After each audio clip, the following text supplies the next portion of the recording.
नमस्कार, मैं हूं राजेश कुमार खरे और आप देख रहे हैं मेरा यूट्यूब चैनल कुछ बातें इधर उधर की। आप इस वीडियो की टाइटल देखकर थोड़ा चौंक तो गए ही होंगे, क्योंकि मैं कह रहा हूं कि आज की जो कांग्रेस पार्टी है वह स्वतंत्रता संग्राम के समय जो कांग्रेस पार्टी ने इसमें योगदान दिया था स्वतंत्रता दिलाने में, वह पार्टी नहीं है। और अगर मैं इसको कुछ कह रहा हूँ इस प्रकार का, तो मानी बात है मैं कुछ तथ्यों के आधार पर इसको कह रहा हूँ। और वैसे भी जो मैं बताने जा रहा हूँ उसको आप किसी भी सोर्स से पता कर सकते हैं। आप में से बहुतों को हो सकता है ये मालूम ही ना हो कि आज की कांग्रेस पार्टी वह पुरानी वाली कांग्रेस पार्टी है ही नहीं। और मैं आपको बताना चाहूँगा कि जो वास्तविक कांग्रेस पार्टी है उसका विलय 1978 में जनता पार्टी के साथ हो गया था। 1977 में जनता पार्टी के साथ हो गया था। तो आपको सुनकर एक झटका तो अवश्य लगा होगा, लेकिन मैं जो कह रहा हूँ वो पूरा तथ्यों पर आधारित है। मैं बार बार कह रहा हूँ, आप इसको कहीं से भी किसी भी प्रकार छानबीन करके पता कर सकते हैं।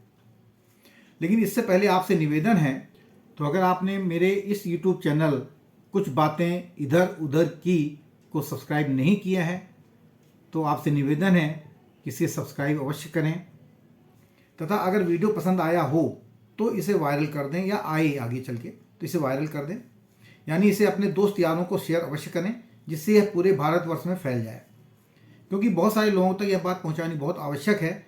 लोगों को इस बात का पता ही नहीं है कि आज की कांग्रेस जो है वो स्वतंत्रता संग्राम वाली कांग्रेस है ही नहीं। यह वीडियो मैंने अपने दोनों चैनलों में प्रसारित करने की सोचा है।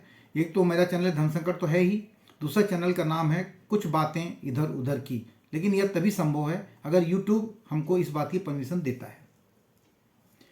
इसके अलावा मैं आपको यह भी सूचित करना चाहता हूं कि मैंने धर्मसंकट चैनल पर गृहस्थ की भगवद गीता ज्ञान पाठ की एक सीरीज शुरू की है, जिसमें रोजाना भगवद गीता के किसी भी मतलब स्टार्टिंग के अध्याय से 2 श्लोक डेली मैं इसको लेता हूं, उसकी व्याख्या करता हूं और वह हमारे जीवन में कैसे उपयोगी साबित होगा इसको भी बताता हूं। जिन्होंने अभी तक उसे देखना शुरू नहीं किया है और वह अगर इसमें रुचि रखते हैं, भगवद गीता के बारे में जानकारी प्राप्त करना चाहते हैं, तो वह इस वीडियो के अंत में जो प्लेलिस्ट हमने डाला है उसमें जाकर क्लिक कर सकते हैं। तो हमारी अभी तक की जो 10 वीडियो प्रसारित की जा चुकी हैं वो आपको मिल जाएंगी। यह वीडियो ज़्यादा लंबी नहीं है, छोटी छोटी हैं, 5 मिनट से 7 मिनट, 8 मिनट, 10 मिनट, मैक्सिमम जो है 12-13 मिनट की है। तो इसको आप बड़े आराम से देख सकते हैं, क्योंकि आजकल समय की कमी है, यह हमें भी पता है। तो चलिए शुरू करते हैं। मैं अपनी बात की सत्यता प्रमाणित करने के लिए आज की कांग्रेस पार्टी का इतिहास बताना चाहूँगा। मैं क्यों कह रहा हूँ कि आज की कांग्रेस पुरानी वाली कांग्रेस पार्टी नहीं है, क्योंकि 1975 की इमरजेंसी के पहले नवंबर 1969 में कांग्रेस पार्टी के अध्यक्ष एस निजलिंगप्पा ने इंदिरा गांधी को अनुशासनहीनता के लिए पार्टी से निष्कासित कर दिया था, जिसके बाद कांग्रेस पार्टी में फूट पड़ जाने के कारण इंदिरा जी ने कांग्रेस का अपना एक अलग गुट बनाया, जिसे कांग्रेस आर, बहुत सारे लोग कांग्रेस आई सोच रहे होंगे, कांग्रेस आई नहीं, कांग्रेस आर के नाम से जाना गया। तथा मूल पार्टी जो उस समय की थी उसको भारतीय राष्ट्रीय कांग्रेस ओ के नाम से जाना जाने लगा। इंदिरा जी ने जो नई पार्टी बनाई कांग्रेस आर, उसका चुनाव चिन्ह उनको जो मिला वो गाय और उसका बछड़ा था। और जो मूल कांग्रेस पार्टी थी ओरिजिनल, वो 2 बैलों का जोड़ा हल के साथ था। जो पुराने लोग हैं और हमारी इस वीडियो को देख रहे हैं उनको पता है कि कांग्रेस पार्टी का जो एक्चुअल सिंबल हुआ करता था 2 बैलों की जोड़ी हल के साथ थी। लेकिन इंदिरा जी ने जो दूसरा कांग्रेस आर बनाया, उसको जो चुनाव चिन्ह मिला वो गाय और बछड़ा मिला। जानना चाहेंगे कि 1969 में विभाजन क्या था, क्या हुआ। तो विभाजन में क्या है, 1969 में संयुक्त विधायक दल, कांग्रेस पार्टी जो थी उसमें जो संयुक्त विधायक दल एक बना, उसके बैनर तले एकजुट होकर विपक्ष ने हिंदी क्षेत्र के कई राज्यों पर नियंत्रण कर लिया, यानी कई राज्यों के मुख्यमंत्री उनके बंदे बन गए। और प्रधानमंत्री और जवाहरलाल नेहरू की बेटी इंदिरा गांधी को तब पार्टी नेतृत्व के बहुमत से चुनौती मिल गई थी। वास्तव में ये झगड़ा जो शुरू हुआ वो 1969 की बात है। इंदिरा गांधी उस समय देश की प्रधानमंत्री थी। उस समय कांग्रेस में कुछ बुजुर्ग नेताओं का सिंडिकेट हावी था। इंदिरा गांधी की भूमिका राम मनोहर लोहिया के शब्दों में गूंगी गुड़िया से ज़्यादा नहीं थी। पार्टी में उनको सुनने वाले बहुत कम लोग थे। इंदिरा चाहती थीं कि बीवी गिरी को राष्ट्रपति बनाया जाए, पर पार्टी में सक्रिय सिंडिकेट ने नीलम संजीव रेड्डी को राष्ट्रपति पद का उम्मीदवार बनाया था। तब इंदिरा गांधी ने बगावत कर दी और रेड्डी हार गए। मोरारजी देसाई को वित्त मंत्री पद से हटाने के बाद से ही सिंडिकेट के नेता इंदिरा जी से नाराज थे। रेड्डी की हार ने उन्हें और परेशान कर दिया। उन्हें लगता था कि अगर प्रधानमंत्री ही पार्टी के नेता को सपोर्ट नहीं करेंगी तो कौन करेगा। तो उस समय कांग्रेस के अध्यक्ष एस निंजलिंगप्पा के खिलाफ सिग्नेचर कैंपेन इंदिरा जी ने शुरू करवाया। इंदिरा भी अलग अलग राज्यों में जाकर कांग्रेसियों को अपने पक्ष में लामबंद कर रही थी। इंदिरा समर्थकों ने स्पेशल कांग्रेस सेशन बुलाने की मांग की ताकि नया प्रेसिडेंट चुना जा सके। गुस्से में निंजलिंगप्पा ने भी इंदिरा को अपने ओपन लेटर लिखा और इंटरनेशनल डेमोक्रेसी खत्म करने का आरोप लगाया। इंदिरा ने भी निंजलिंगप्पा की बैठकों में भाग लेना बंद कर दिया। कांग्रेस वर्किंग कमेटी की 2 अलग अलग जगहों पर मीटिंग हुई, एक प्रधानमंत्री आवास में और दूसरी कांग्रेस के जंतर मंतर रोड कार्यालय में। कांग्रेस कार्यालय में हुई मीटिंग में इंदिरा को पार्टी की प्राथमिक सदस्यता से निकाल दिया गया और संसदीय दल से कहा गया कि वह अपना नया नेता चुन लें। इंदिरा ने कांग्रेस के 2 टुकड़े कर दिए। इंदिरा की पार्टी का नाम रखा गया कांग्रेस आर और दूसरी पार्टी हो गई कांग्रेस ओ। तब इंदिरा ने सीपीआई और डीएमके की मदद से कांग्रेस ओ के अविश्वास प्रस्ताव को गिरा दिया। इस प्रकार इंदिरा जी देखा जाए तो एक प्रकार से ओरिजिनल कांग्रेस जो पार्टी थी उससे निकाल दी गई थी और उसके बाद उन्होंने अपना कांग्रेस आर के नाम से अपनी पार्टी बनाई थी। तो भारतीय राष्ट्रीय कांग्रेस जो पुरानी वाली थी उसको भारतीय राष्ट्रीय कांग्रेस ओ के नाम से जाना जाने लगा 1969 के बाद से। और जो इंदिरा गांधी की जिसका चुनाव चिन्ह गाय व बछड़ा था उसको कांग्रेस आर के नाम से जाना जाने लगा। और कांग्रेस ओ जो है उसमें जो प्रमुख नेता थे वो कामराज थे, मोरारजी देसाई थे, निंजलिंगप्पा थे और एस.के. पाटिल थे, जो कि अधिक दक्षिण पंथी एजेंडे के पक्षधर थे। और जिसका इमरजेंसी के बाद जो चुनाव हुआ 1975 से लेकर 1977 तक इमरजेंसी थी, जो पुराने लोग हैं उनको पता है। तो जब चुनाव हुआ तो एक जनता पार्टी का गठन हुआ जिसमें ये कांग्रेस पार्टी की जो भारतीय कांग्रेस पार्टी ओ, भारतीय राष्ट्रीय कांग्रेस ओ थी, उनका उसमें विलय हो गया। यानी जो एक्चुअल कांग्रेस पार्टी थी वह खत्म हो गई, भंग हो गई। तथा इंदिरा गांधी जी ने जब कांग्रेस पार्टी बनाई थी अपनी 1977 में, वो हार गई थी चुनाव। 1975 में हारी थी तो फिर कुछ इमरजेंसी लगी जब राजनारायण ने उनको हराया था, और उसके बाद 1970 में भी हार गई। 1978 में कांग्रेस जो आर थी वो फिर टूट गई इंदिरा जी से। जो उनके पुराने साथी थे जिन्होंने मिलकर कांग्रेस आर का गठन 1969 में किया था, 1969 में, वो फिर टूट गई। इंदिरा जी की उनसे बनी नहीं। और इसके बाद जो है इंदिरा जी ने एक दूसरी पार्टी, नई पार्टी गठित की जिसको कांग्रेस आई का नाम दिया और जिसका चुनाव चिन्ह उन्होंने पंजा रखा। आपको तो पता है कांग्रेस आर का चुनाव चिन्ह गाय और बछड़ा था, इसका इन्होंने पंजा रखा, जो आज तक पंजा चला आ रहा है। हाथ का पंजा ही आज की कांग्रेस का चुनाव चिन्ह है।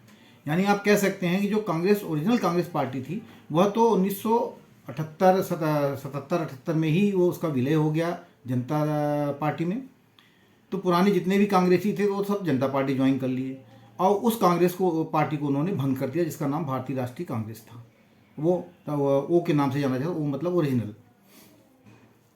और उनका जो चुनाव चिन्ह था वो था 2 बैलों की जोड़ी हल के साथ, जो कि इंदिरा जी ने बहुत ट्राई किया बट उनको वो चुनाव चिन्ह मिला ही नहीं। फिर 1978 में इंदिरा जी जो हैं दोबारा संसद के लिए चुनी गई और उसके बाद फिर 1980 में तोड़फोड़ की राजनीति हुई कांग्रेस आई के द्वारा। और तोड़फोड़ की राजनीति में उन्होंने पहले चंद्रशेखर को भड़काया, चंद्रशेखर को अलग प्रधानमंत्री बनाया, फिर चौधरी चरण सिंह को प्रधानमंत्री बनाया और फिर सपोर्ट खींच लिया और वो जो है फिर दोबारा चुनाव 1980 में हुए।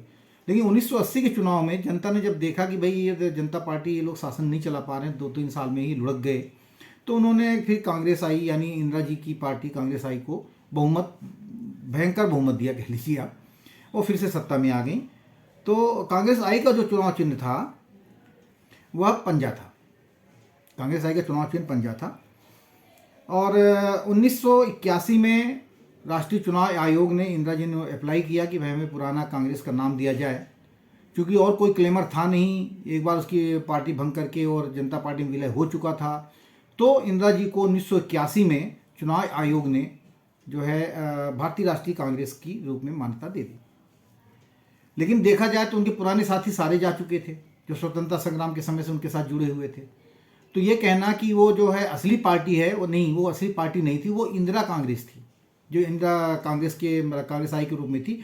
उसी पार्टी को केवल नाम दे दिया गया पुराना वाला, लेकिन वो ओरिजिनल तो कांग्रेस बची ही नहीं। वो तो एक व्यक्ति की पार्टी कहला गई। इसलिए आज तक आप देख रहे हैं कि एक ही परिवार का वर्चस्व चला आ रहा है कांग्रेस पार्टी में। तो इंदिरा गांधी ने 1980 के संसदीय चुनाव कांग्रेस आई के नाम से लड़ा और सरकार बनाई। इंदिरा जी की हत्या जो है 1984 में उनके ही 2 सिक्योरिटी गार्ड्स द्वारा, सिख सिक्योरिटी गार्ड्स द्वारा कर दी गई। तो 1984 के आम चुनाव में राजीव गांधी ने भारतीय राष्ट्रीय कांग्रेस पार्टी के नाम पर चुनाव लड़ा, जिसका चुनाव चिन्ह पंजा था। और वही चुनाव चिन्ह आप कह सकते हैं कांग्रेस आई का भी था। तो इसलिए जो है वास्तविक कांग्रेस पार्टी तो ये रही नहीं, ये कांग्रेस आई ही कन्वर्ट होकर पुराने नाम से भारतीय राष्ट्रीय कांग्रेस बन गई। बट हम उसको नहीं मानते कि वो पुरानी राष्ट्रीय कांग्रेस है और अपने को कहे कि मैं 138 साल पुरानी हूँ। बिल्कुल नहीं है 138 साल पुरानी। वह कांग्रेस आई है जो 1978 में इंदिरा जी ने बनाई, उसी को नाम बदल के उन्होंने पुराना नाम दे दिया गया चुनाव आयोग के द्वारा। ये टेक्निकल आप कह सकते हैं इसको, टेक्निकल रूप में। पुराना, सबसे पुराना वो था, हमने अपने आपको पहले बताया कि उनका जो 2 बैलों की जोड़ी थी वो इंदिरा जी ने बहुत ट्राई किया, बट उनको मतलब वो चुनाव चिन्ह मिला ही नहीं। आप इसका एक उदाहरण अगर लेना चाहते हैं आज के तारतम्य में, तो 2 पार्टियां हैं जिनका विभाजन हुआ है। एक शिवसेना है। शिवसेना में जो ओरिजिनल शिवसेना के मतलब बाल ठाकरे के जो उनके उत्तराधिकारी हैं उद्धव ठाकरे, उनको ओरिजिनल पार्टी मिली ही नहीं। टेक्निकल आधार पे ओरिजिनल शिवसेना चली गई शिंदे जी के पास, जो 40 विधायक लेके तोड़ के शिवसेना से और बीजेपी के सपोर्ट से उन्होंने वहाँ पे सत्ता हासिल कर ली। तो सेम वे कह लीजिए आप कि विधायक तोड़ के या सांसद तोड़ के प्रधानमंत्री दोबारा बन गई थी इंदिरा जी 1969 में। तो ओरिजिनली तो वो वहाँ से तो बाहर हो ही गई थी। वो टेक्निकली भले उनको बाद में उनकी पार्टी को भारतीय राष्ट्रीय कांग्रेस का 1981 में चुनाव आयोग ने नाम दे दिया, बट वो ओरिजिनल पार्टी रह ही नहीं गई थी। दूसरे, कांग्रेस पार्टी के सभी पुराने नेता ने मिलकर इंदिरा जी को वास्तविक कांग्रेस पार्टी से 1969 में निकाल दिया था। एक प्रकार से कांग्रेस पार्टी को भंग कर अब वो जनता पार्टी में विलय कर लिया। तो आज की कांग्रेस क्या वास्तविक कांग्रेस कहलाने का हक रखती है? आप सब लोग कमेंट बॉक्स में जाकर अपनी राय अवश्य दें। तो देखा जाए, आज की कांग्रेस पार्टी किसी भी तरह अन्य कांग्रेस पार्टी से टूटकर बनी पार्टी जैसी ही है। जैसे कि एनसीपी बनी है कांग्रेस से टूट के शरद पवार की, तृणमूल कांग्रेस बनी है ममता बनर्जी वाली, और उसी तरह कुछ और भी कांग्रेस पार्टी टूटी हैं जो साउथ में कांग्रेस पार्टी के नाम के आगे पीछे कुछ लगा के उन्होंने उसका कांग्रेस उसमें जोड़ रखा है। तो अगर इंदिरा जी का कांग्रेस आई को ये माना जाए कि भाई ओरिजिनल पार्टी है, तो फिर तो वो सब भी कह सकते हैं कि हम भी तो कांग्रेस से ही निकल के आए हैं, तो हमारी भी कांग्रेस पार्टी ओरिजिनल पार्टी है, चाहे वो जिस नाम भी तृणमूल कांग्रेस हो चाहे एनसीपी हो। तो यह कहना कि 138 साल से हमारी ये कांग्रेस पार्टी पुरानी कांग्रेस पार्टी है, यह बिल्कुल ही जायज़ नहीं है। मेरे हिसाब से बिल्कुल गलत क्लेम वो लोग कर रहे हैं कांग्रेस पार्टी वाले। कोई अगर यह कहे कि इंदिरा जी नेहरू जी की बेटी होने के कारण, वो स्वतंत्रता संग्राम में हिस्सा लेने के कारण उनके द्वारा बनाई गई कांग्रेस पार्टी असली कांग्रेस पार्टी कहलाएगी, तो हम बता दें कि बहुत से लोगों ने स्वतंत्रता संग्राम में हिस्सा लिया था। तो इसका मतलब यह नहीं कि वह सब अपनी अपनी पार्टी बनाकर अपनी पार्टी को वास्तविक कांग्रेस पार्टी घोषित कर दें। और मेरे हिसाब से यही आज की कांग्रेस पार्टी पर भी लागू होता है। यानी आज की कांग्रेस पार्टी केवल आप कह सकते हैं कि 1978 से लेके आज तक अगर आप गिनिए तो 35 साल पुरानी पार्टी है। That's all. ये 135 साल पुरानी नहीं है। जो 100 साल एक्स्ट्रा वो बताते हैं वो गलत है। 78 22 नहीं, सॉरी 35 नहीं, 45 साल पुरानी, 45 साल पुरानी पार्टी है। आज की कांग्रेस पार्टी उसी तरह की एक मालिकाना हक वाली इंदिरा कांग्रेस ही है जिसे टेक्निकली भारतीय राष्ट्रीय कांग्रेस का दर्जा प्राप्त हो गया है। तो आज की कांग्रेस पार्टी को आप केवल वह पुरानी कांग्रेस पार्टी का नाम मिलने से कांग्रेस पार्टी पुरानी कांग्रेस पार्टी नहीं कह सकते। यह तो एक प्रकार से वैसे ही है जैसे समाजवादी पार्टी तो आपके मुलायम सिंह यादव जी ने बनाया, तो वो उसके करता धरता रहे, उनकी परिवार के लोग करता धरता हैं। आपकी जो एनसीपी है, एनसीपी भी आप इसी प्रकार ले लीजिए। शरद पवार ने बनाया तो शरद पवार की पार्टी मतलब उनके लोग ही करता धरता है। एक पार्टी एक प्रकार से परिवार की पार्टी कहला गई। जनता दल यूनाइटेड है या लालू प्रसाद यादव की जनता दल है या बीजू जनता दल है या जो भी हैं, ये सब के सब एक प्रकार से प्राइवेट कंपनी की तरह काम करते हैं। यानी ये किसी और को अपने पार्टी में ऊपर उभरने ही नहीं देते हैं। और यही आज आप हाल देख रहे हैं। भले उन्होंने कांग्रेस पार्टी का अध्यक्ष खड़गे साहब को बना दिया है, बट क्या उनकी चलती है? आपने कभी देखा है कि जब कहीं मीटिंग होती है तो मतलब खड़गे साहब आगे हों? खड़गे साहब आगे नहीं होते, या तो सोनिया गांधी जी आगे होती हैं, राहुल गांधी जी आगे होती हैं, प्रियंका गांधी आगे होती हैं, यानी ये परिवार की पार्टी कहलाई। तो ये कहना कि ये 45 साल पुरानी कांग्रेस पार्टी है, मैं इससे तो बिल्कुल सहमत नहीं हूँ। आप लोग अपना राय बताइए कमेंट बॉक्स में, आप लोगों का क्या राय है, क्या तर्क है, तो हम इसमें आगे वो करके हम उसके वो कह सकते हैं। तो आपसे निवेदन है कि जिन्होंने अभी तक हमारी इस चैनल धर्मशंकर चैनल को सब्सक्राइब नहीं किया है तो कृपया सब्सक्राइब कर दें। अगर ये आपको कंटेंट पसंद आया हो तो इसे लाइक और शेयर करना ना भूलें और लोगों को बताएं कि आज की कांग्रेस पार्टी 45 साल पुरानी कांग्रेस पार्टी है, ना कि 135 साल पुरानी पार्टी। 135 क्या 138 साल पुरानी पार्टी। 1885 में A.O. ह्यूम जी ने इसको गठित किया था और दादा भाई नौरोजी जो हैं उसके संस्थापक सदस्यों में से थे। तो ये वो कांग्रेस पार्टी मैं तो नहीं मानता। बाकी आप सब लोग देख लीजिए, आप भी अच्छी बात में सर्च भी करिए, गूगल में सर्च करिए, अन्य किताबों को पढ़िए और बताइए कि कहाँ पे ये लिखा है कि भाई आज की कांग्रेस पार्टी जो है वही पुरानी कांग्रेस पार्टी है। जब सारे के सारे पुराने नेता निकल गए, उस पार्टी का विलय हो गया, तो कांग्रेस पार्टी तो बची ही नहीं। यही चाहते थे हमारे महात्मा गांधी जी भी कि भाई कांग्रेस पार्टी को तोड़कर आप लोग अपना नया पार्टी बनाइए अपने, क्योंकि सबकी अलग अलग विचारधारा थी। अम्बेडकर जी की अलग विचारधारा थी, आपके श्यामा प्रसाद मुखर्जी की अलग विचारधारा थी, नेहरू जी की अलग विचारधारा थी, हैं आपके सरदार पटेल जी की अलग अलग विचारधारा थी। तो उनका कहना था भाई सब अपना अपनी पार्टी बना के अपनी अपनी पार्टी के हिसाब से लड़िए। लेकिन नहीं, नेहरू जी ने कहा कि नहीं भाई, फ़ायदा कैसे उठेगा? कांग्रेस पार्टी का फ़ायदा जो हमने इतने साल स्ट्रगल किया उसका फ़ायदा भी उठाना है। और देखा जाए तो सरदार पटेल का प्रधानमंत्री बनने का वो चल रहा था हिसाब किताब, उसको तोड़ ताड़ के इन्होंने और गांधी जी को अपने उसके पक्ष में करके नेहरू जी प्रधानमंत्री बने थे, ऐसा मैंने सुना है। मैं अपनी तरफ से नहीं कहता, मैं उतना ही उम्र का नहीं हूँ। मैं 1960 की मतलब जन्म है मेरा, तो मेरे को उतना जानकारी नहीं है।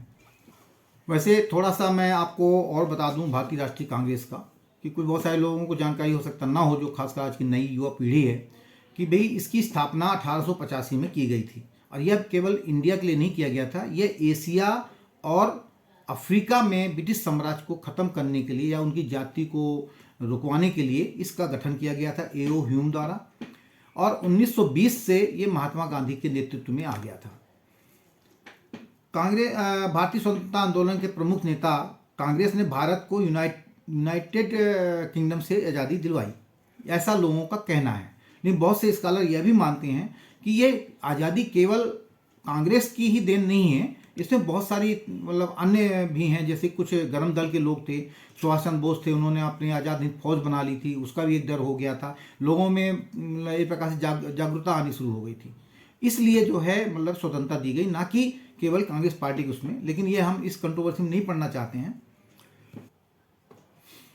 जहाँ तक सुभाष चंद्र बोस की बात है, तो सुभाष चंद्र बोस ने ब्रिटिश शासकों के खिलाफ जो लड़ाई लड़ी, वो एक्चुअली क्या है, 1943 में उन्होंने पहली भारतीय राष्ट्रीय सेना INA यानी आज़ाद हिंद फौज की स्थापना की थी और एक सशस्त्र तख्ता पलट शुरू किया और हजारों भारतीय युवाओं को ब्रिटिश औपनिवेशिक शासन से स्वतंत्रता के संघर्ष में शामिल होने के लिए प्रेरित किया। उनके प्रसिद्ध नारे हैं कि तुम मुझे खून दो, मैं तुम्हें आज़ादी दूंगा, जय हिंद और दिल्ली चलो, ऐसे उनके नारे थे। जिससे घबराकर ही अंग्रेजों ने देखा कि भाई जब इनमें जागरूकता आती जा रही है, जिनके ऊपर हम शासन कर रहे हैं, और वैसे भी सेकंड वर्ल्ड वार में काफ़ी क्षति पहुंची थी यूनाइटेड किंगडम को, काफ़ी खर्चा उनको करना पड़ा था। तो इस कारण जो है उनकी आर्थिक स्थिति भी इतनी अच्छी नहीं थी कि भारत को वो अपने कंट्रोल में रख पाते। तो ये प्रकार से लाचारी में आके ही उन्होंने जो है इसको भारत को स्वतंत्र किया है। तो इसमें देखा जाए कई तथ्य हैं, लेकिन ये बहुत कंट्रोवर्शियल टॉपिक है। इसमें तो अगर चर्चा करने बैठा जाए तो बहुत सारे मतलब कह लीजिए कि कम से कम 2-3 घंटे का इसमें एक वो बन सकता है वीडियो, लेकिन हम इसमें नहीं जाना चाहते हैं कि बहुत सारे लोग इसमें चर्चा करते रहते हैं, तो हम इसमें क्यों पढ़ें। तो आगे आपसे निवेदन है कि आप हमारे इस YouTube चैनल को सब्सक्राइब अवश्य करें। तो जय सनातन, जय भारत।